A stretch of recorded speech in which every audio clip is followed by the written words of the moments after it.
terminology I use a lot of times. Folks can't believe that we even have that there. They still haven't seen a lot of my constituents. So what I'm saying is that not only is there a lack of awareness, that there are great efforts and great leaders like you all in our community, great resources like LCCC, like West Louisville Boys School, which I just found out about. We can go on and on. But not only does the majority of the community there, not only are they not aware, but the children themselves are in a totally different world. And one of the things that we work to do, again, is create cultural change amongst our youth. And one of the things we're big on is meeting them where they're at. I have a 15-year-old son who spent the last 18 months of his life in a youth detention facility in Cambridge, Massachusetts. I just got custody of him. But when he's in my presence, when he's in my care, I tap into what he is, who he is, and where he's at, and I love him regardless of where he's at. And immediately things change. He's a member of Anthony. I've had him here for 3 weeks, and we totally got him on the right path. He's a member of Anthony Academy of Music Production, Education, and Development. He's taking a leadership role with that. By the way, they're doing a concert at Central Park today. I'm sure some of the folks will be over there. Come out and support these things, because these kids are trying to take leadership roles. And they need to know there are people like you that care about what they're doing. Unfortunately, they'll be over there and we're over here and we don't know anything about one another unless we take the time to make time, show up at these types of functions, and make these folks aware of the fact that we're out here. Once again, with cultural change.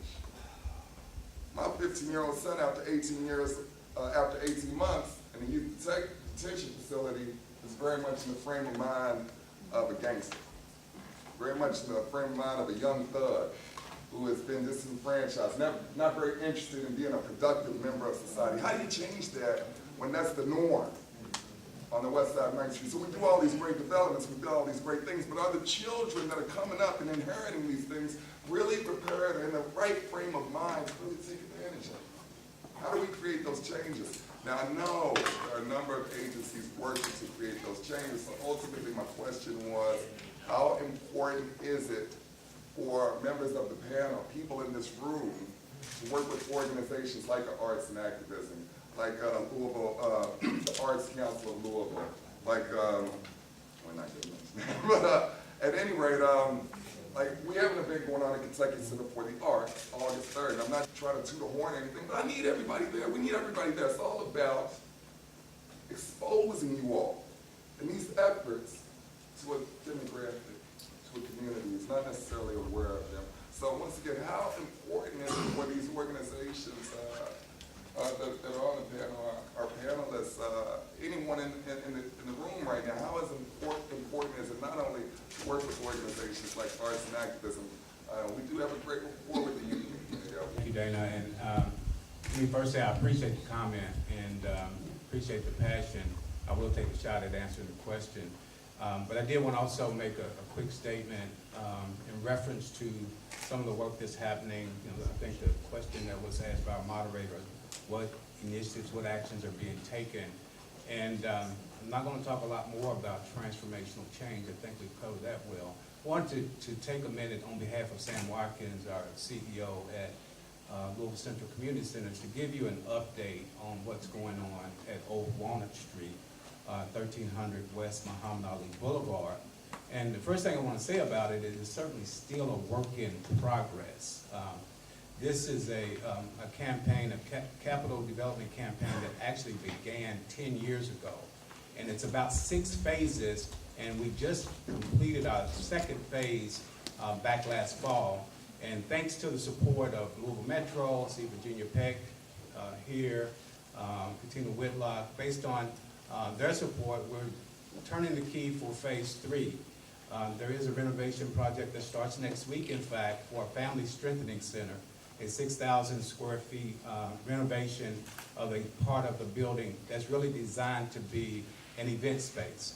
So we get a lot of inquiries about hosting events. Our event space for Old Walnut Street is actually not ready yet. The space that connects the building, the 1-story side to the 4-story side, we call it the atrium, is our welcome center. It is a gathering place, but it's not an event space. So when we complete the Family Strengthening Center, the idea is to have a place within West Louisville to host events, whether they be corporate events, whether it be family events. And certainly from our standpoint, that's an economic issue because that's how we utilize the space to generate income. So that's the third phase that should be completed by the first of this year, Virginia, just to give you a quick update. And then we're still, beyond that, looking to create a 300-seat youth performing arts theater. So part of the response to the gentleman in the back is to say that LCCC has a strong investment in arts education, specifically around youth development, young people. So we do have the Kids Art Academy, and our third phase is to actually create a youth performing arts theater on the campus there. And we're still developing the resources for that. When this project is all done, we would have invested about $11.5–12 million in that facility. Right now, we're about $9 million toward that goal. Beyond that, we have phases to complete the third and the fourth floor of the four-story building. The whole vision for Old Walnut Street is to be a job creator, a hub for cultural engagement, a hub for retail and commercial investment, and to be a driver for economic change. So we're looking to attract an employer that would occupy some 32,000 square feet of building space, unfinished building space at this point, but for the purpose of creating jobs. We project 100 to 150 jobs to be created through that investment of an employer being there. So that's just to give you a thumbnail update on what's going on at Old Walnut Street, and it's on the ground now. So when Wes Tobert asked the question around sustainable initiatives, certainly we have a deep stake in the ground in West Louisville, a deep stake in the ground in the Russell neighborhood, and plan to be there on into the future. So that's why we're so concerned about helping to chart the future, because the investment that has been made has to be protected. And certainly we're interested in historic preservation, but we're not interested in preserving the deplorable built environment, nor the deplorable conditions from a social and economic standpoint for the households that live there. So being a catalyst for change for us means to do something about that. Now, when Steve Poe was talking about the West Louisville Economic Development Corporation, I do appreciate Wes's comment. So I would advise that group to think about how do we incorporate youth voice in those kinds of efforts. You know, we at LCCC, we have a team leadership council that we use as an opportunity to engage young people in leadership. And it's an opportunity for them to have voice in the affairs of their community. But I think all institutions, especially those that are driving change, need to really pay attention to the young people and engage them in the affairs of what's going on. So with that in mind, certainly we welcome the opportunity to the gentleman in the back to be part of the efforts that you're talking about. We're already engaged in those. Certainly would like to talk to you after this meeting, but just wanted to give you an update, and again, we're open for any questions. We're going to take two. So the Bingham fellas? Primarily, my question involved around something they said, yes. Well, I think some of them are still here. So I should wait till afterwards or what? Okay, all right. In most of the communities that I've seen, you have a lot of just great things that are working. But economic development usually requires a combination of all of them. But we get invested in what we're doing and selling what we're doing so that there's not a coordination of what everybody's doing to make it work. So the Bingham fellows brought up the idea of a covenant that they were developing. And the other gentleman also brought up a group that they were having to essentially do that.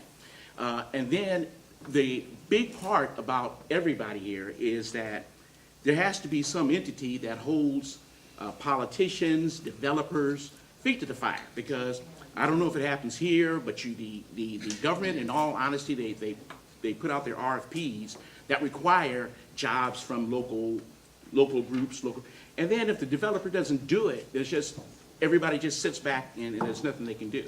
So is there a covenant that's being established that coordinates everybody's business and everybody's, your local nonprofits, that gets their viewpoint and has the developers also sign on to it, so that you can at some point hold them accountable if they don't develop our community the way we want it. The development stage Sorry, of, Steve, I don't know if the microphone's working well, so you gotta have to talk louder just to make sure. we're in the phase of listening and engaging people on what our group will ultimately do and look like. And that's the next phase of that. I think that we have seen as Bingham Fellows a lot of great things going on in the West End and a lot of great organizations, all of which could use more support, more funding, and in some cases, coordination with one another to be more successful. And that's what we're focused on right now, is trying to figure out how we can do those things and at the same time engage the whole community on this and make it a priority of the community at large, not just the residents of the West End. Agencies, government officials, project developers accountable. A popular tool that's used nationally, and we've looked at it as well, and even as the organization I work for, is called a community benefits agreement. And what that means is that you have agreements made on both ends, not only just the developer or the spearhead of a project or a major initiative, but also holding the community accountable. And then this is a formal written agreement that will outline specific steps and will be referred to. So I wanted to highlight that for you. I don't know if you're aware of that tool. And I'm wondering if anybody's doing it. I believe as we form this organization that Steve has mentioned, that'll be our task between now and October to implement tools like that. So I don't believe it's being done yet. I can't really speak to that. However, as an organization, as we see this major organization formed, that is definitely an essential tool that we will consider. Not so much a question, just a real quick statement. In line with the question he asked, I believe it's a community of faith that's going to be the glue to make all of this work. Because if you look in the West, into West Louisville, one of the most stable organizations there right now is a community of faith. We've kind of fallen asleep on our job. And so all the other organizations step up, we also need to step up and give a moral context to what we're trying to do. We do need to become concerned for our children. We do need to become concerned for economic development. We do have to get outside the four walls of the church, because if you think about it, churches in the West End, for a lot of people who live out in Lake Forest and the East End, that's the only time they do come to West Louisville, is to go to church. So we got to help explain that it isn't just come Sunday morning. We need you the rest of the week. And we need you to invest, not just your money, but your time and your concern. So. Most stable groups of organizations in our community, and if we must look at their sustained land presence and then compare that to their actual community tangible influence and what they've actually done. You know, larger corporations have to be held accountable for the communities that they exist in. So they have to invest a certain amount of their tax dollars back, or their profits back into the community. Our churches and our nonprofits aren't held to the same degree of accountability. And on the issue of public accountability with our public officials, if we have a disproportionate amount of our males not voting and another large chunk are minors who can't vote, there really can't be public accountability at the ballot box, because their voices are silenced out of the gate. So those are two things that we have to consider when we look to public accountability. Thank you. For the sake of time, we're going to have some final comments from State Senator Gerald Neal, and we're going to close the event. Thank you, Alan. And thank you, Dana, for a magnificent panel. And thank the panelists for the job they did. My God.